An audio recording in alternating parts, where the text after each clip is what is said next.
ఆసిఫాబాద్లోని Adilabad X road సమీపంలో ఉన్న Shri Balaji agro industries ginning mill వద్ద రైతులు ఆందోళన చేపట్టారు.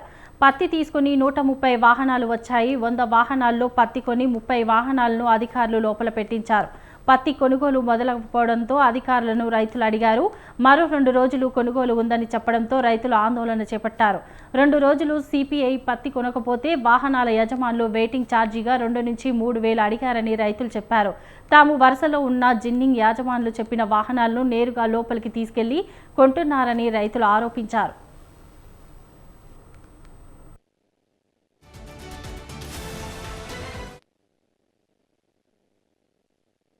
బండ్లు ఇక్కడే ఉంటున్నాయి.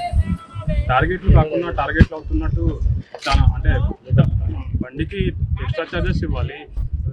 రైతులు ఎంతమంది ఇబ్బంది పడుతున్నారో అసలు ఒక్కరు కూడా రెస్పాన్స్ లేదు. ఒక రోడ్డు పైన కూర్చుంటే తప్ప అక్కడ వెళ్ళిన అంటే వాళ్ళని అడిగినా కూడా అక్కడ ఒకరి నుంచి ఒకరి ఇన్ఫర్మేషన్ వస్తుంది తప్ప ఒకరు కూడా వచ్చి కరెక్ట్ ఇన్ఫర్మేషన్ ఇవ్వట్లేదు. అంతా వాళ్ళ చైన్ ఉంది.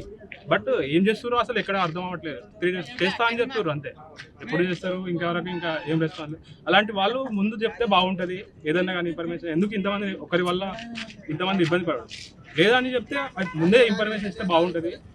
చాలామంది ఇట్లా ఇబ్బంది పడుతున్నాం. 3 days నుంచి నిద్ర లేదు, ఫుడ్ లేదు, వాటర్ కూడా లేదు. ఏది ఉంటే అదే. గత 3 రోజుల నుంచి బండ్లు ఇక్కడే ఉంటున్నాయి. టార్గెట్లు కాకుండా టార్గెట్లు అవుతున్నట్టు చాలా అంటే